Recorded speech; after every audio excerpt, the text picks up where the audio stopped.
Question number 8. If A and B are two sets, write A cross B. How many subsets will A cross B have? List them. तो पहले हम लोग को क्या निकालना है? A cross B निकालना है, ठीक है। तो A cross B ये हम लोग निकालेंगे। प्रोसेस वही होगा, एक सेट को ऐसे कर लो, B को इस तरीके से, ये हो गया 1 2 और ये हो गया 3 4। तो वैसे भी हम लोग देखकर भी निकालना सीख चुके हैं। A क्रॉस B, तो 1 का पहले 3 के साथ 1 3 कर लो, ठीक है। 1 का 4 के साथ, तो ये हो गया 1 4, फिर 2 का 3 के साथ और फिर 2 का 4 के साथ, ठीक है। तो देखो ये A क्रॉस B हम लोगों का निकल चुका, ठीक है। अब देखो यहाँ पर क्या करना है हम लोगों को कि निकालना है how many subsets will A cross B have, ठीक है। तो सबसेट कितना होगा इसका, हम लोगों ने सेट थ्योरी में भी पढ़ा, ठीक है, कि the maximum number of subsets of a set is equal to, हम लोग किससे उसको एक्सप्रेस करते हैं, 2 टू द पावर n से, ठीक है। तो यहाँ भी वही, therefore number of subsets of A cross B have 2 to the power n, ठीक है। तो अब देखो 2 टू द पावर n का वैल्यू कितना, यहाँ पर A क्रॉस B में कितना है 1 2 3 4, तो ये हो गया 4, तो n का वैल्यू 4, दैट मीन्स यहाँ पर कितना होगा, टोटल 16 सबसेट होगा। अब इसको लिस्ट करना हो तो पहले क्या कर लेंगे हम लोग, नंबर ऑफ, यहाँ पर पहले क्या 1 3 को लिख लो, फिर 1 4 को इस तरीके से ऐसे करते हुए करेंगे तो टोटल 16 सबसेट आएगा। क्वेश्चन नंबर 9 देखो क्या है, if A and B be two sets such that number of A equals to B 3 and number of B equals to 2, if x1 y2 z1 are in A cross B, find A B where x y and z are distinct element। मतलब क्या हुआ समझो कि ये जो दिया हुआ है ये तीनों एलिमेंट्स को are in A cross B, A cross B का, ए क्रॉस बी में जो हम लोग कार्टेशियन प्रोडक्ट निकालेंगे उसका एक पार्ट होगा, दैट मीन्स उसके अलावे भी कुछ और होगा। कैसे पता चल रहा है, देखो ए में कितना 3 एलिमेंट है और बी में 2। अब हम लोग ए क्रॉस बी का एलिमेंट्स निकालेंगे तो कितना आएगा, 3 इंटू 2, टोटल 6 एलिमेंट आएगा उसमें, है ना। इसका मतलब कि ये तीनों के अलावे भी और उसमें 3 एलिमेंट्स होंगे, ये गारंटी है। तो देखो पहले हम लोग को पता है कि अगर इसमें बात करेंगे तो x होगा वो किससे बिलोंग करेगा, A से, और सेकंड वाला B से। क्यों, क्योंकि A क्रॉस B का बात हो रहा है। अगर यहाँ पर B क्रॉस A होता तो ये x होता B में और 1 होता A में, लेकिन यहाँ पर A क्रॉस B है तो पहला वाला A में, दूसरा वाला B में होगा, ये तो कंफर्म है। तो चलो मान लो A लिख लो एक तरफ और B, A वाले के हिस्से में कौन कौन सा है, x है, y है और z है। B के हिस्से में क्या आ रहा है, 1 2 1, ठीक है, क्लियर है। तो देखो इसी से पता चल जाता है कि A के पास कितना एलिमेंट होगा, वो होगा x y और z, ठीक है। और B की बात करेंगे तो B के हिस्से में क्या है, 1 2 1, दैट मीन्स 1 2।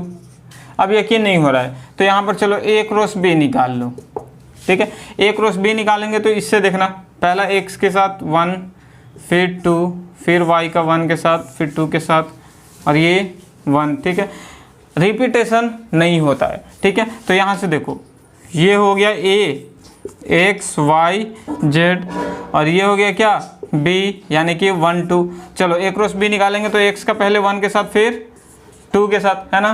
तो ये हो गया 1 2, सॉरी x और 1 ना, तो ये हो गया x 1 फिर x 2, फिर उसके बाद y को लेना है, ध्यान देना, y का किसके साथ, 1 के साथ, फिर y का 2 के साथ, ये हो गया y 2, फिर लेना है किसको, z का, z किसके साथ, z का 1 के साथ, फिर z का 2 के साथ। तो ये देखो टोटल कितना एलिमेंट्स हो गया, 1 2 3 4 5 6, टोटल 6 एलिमेंट हो गया, है ना। तो हम लोगों के पास मिल गया क्या, A में x y z एलिमेंट है और B में 1 और 2। तो ये था हम लोगों का question number 9। Question number 10 of exercise 2.1 जो कि लास्ट क्वेश्चन है, ठीक है। देखो बहुत ही मजेदार क्वेश्चन है। The Cartesian product of A cross A has 9 elements among which are found -1 0 and 0 1। Find the set A and the remaining elements of A cross A, ठीक है। तो क्वेश्चन में हम लोगों को सेट ए फाइंड करना है, ठीक है। तो पहले ध्यान दो, ये जो ए क्रॉस ए है, नंबर ऑफ एलिमेंट्स वो कितना है, 9 आ रहा है। मतलब इस ए में जितना एलिमेंट होगा और इस ए वाले में सेम में उसी का प्रोडक्ट तो 9 होगा ना। अब बताओ कि 9 किसका किसका प्रोडक्ट होता है। एक तो होता है 9 और 1, ठीक। दूसरा होगा 3 × 3। अब बताओ, ये एक में 9 और दूसरे में 1 तो हो नहीं सकता, क्योंकि दोनों सेम सेट है। क्लियर है। तो ये जो 3 और 3 बचा, 3 × 3 दैट इज 9, इस यही डिफाइन करेगा number of elements in set ए, क्योंकि दोनों तो सेम है और यहाँ भी दोनों सेम आ रहा है, ठीक है। मतलब यहाँ से क्लियर हो गया कि नंबर ऑफ एलिमेंट्स इन ए वो होगा कितना, 3। अब इसी को अरेंज करना है कि आखिर ए में कौन कौन सा एलिमेंट होगा। क्लियर है। तो चलो इसको ध्यान से देखो। अब इसमें एक हम लोगों को मिला -1 0, दूसरा क्या है हमारे पास 0 और 1। ध्यान देना, इसी को ऑब्जर्व करते हुए हम लोग ए में कौन कौन सा एलिमेंट है उसको आइडेंटिफाई करेंगे, ठीक है। अब ए का हम लोगों को सेट लिखना है, किसमें कौन कौन सा एलिमेंट होगा।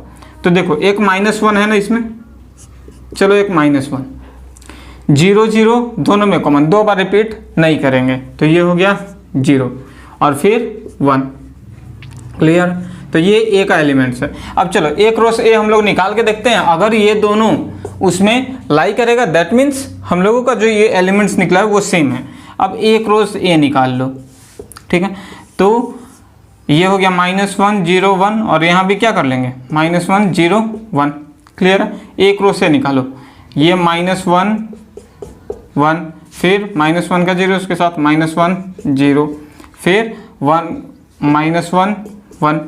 अब ये 0 के साथ 0 और -1 0 -1, फिर 0 का 0 के साथ 0 0, फिर 0 का 1 के साथ। ऐसा करने से क्या फ़ायदा होगा ना कि हम लोग का जो रेस्ट ऑफ द एलिमेंट्स निकालना है क्रॉस ए का वो भी निकल जाएगा। फिर 1 का -1 के साथ, फिर 1 का ये 0 1 0, फिर 1 1, ये हो गया। अब देखो फाइंड करो, ये जो -1 0 आ रहा है क्या, हाँ देखो यहाँ पर मिल गया -1 और 0 है, ठीक है। फिर 0 और 1 है कहीं पर, हाँ देखो 0 और 1 मिल गया, ठीक है। तो ये जो एलिमेंट्स ए है उसमें -1 0 और 1 होगा। अब रेस्ट ऑफ द एलिमेंट्स यानी कि रिमेनिंग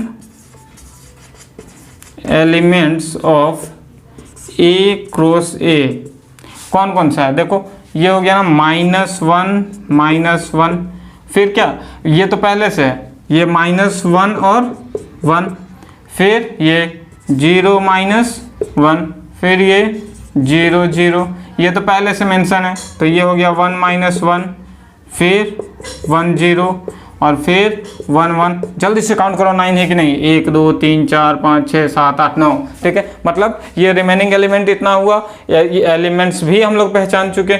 ओवरऑल ये एक्सरसाइज हम लोग खत्म कर चुके। बहुत ही आसान क्वेश्चन था, ठीक है। मतलब रिलेशन बहुत ही मज़ेदार चैप्टर है। पढ़ेंगे नेक्स्ट टॉपिक नेक्स्ट वीडियो से। Till then thank you.